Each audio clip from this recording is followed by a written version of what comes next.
शिव शंकर शंभू। सोवते रहलियाँ टरिया सपने एक, देख्यूँ सपने एक देखेऊँ हो।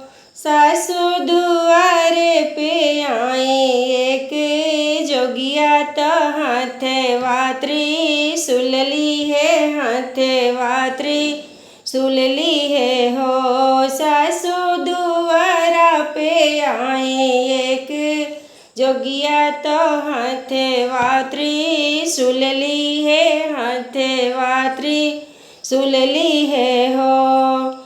गोर गोर देहिया कपूर जैसे तओ मृग छाला ओढ़े, हाँ मृग छाला ओढ़े ने हो।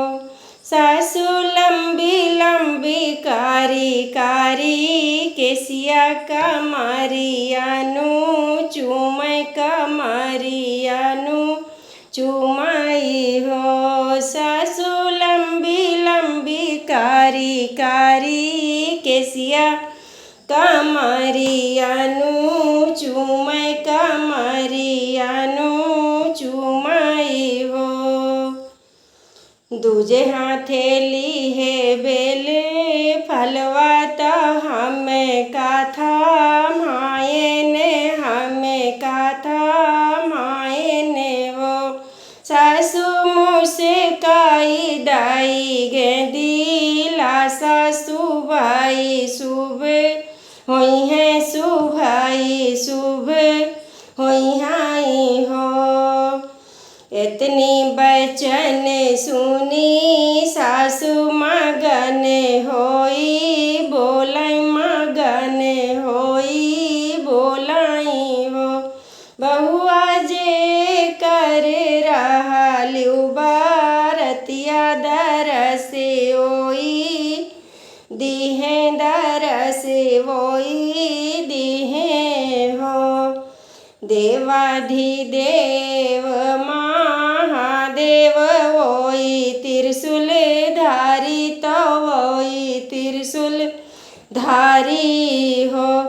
बहुआ जो नहीं के लंबी लंबी केसिया तो मृग छाला पहिने, हाँ मृग छाला पहिने ने हो।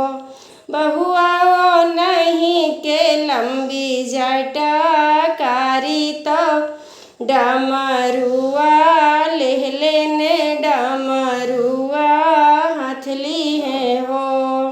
रुपुआ बनाई के आ घोरी भगत घरे आई, भगत घरे आवाई हो।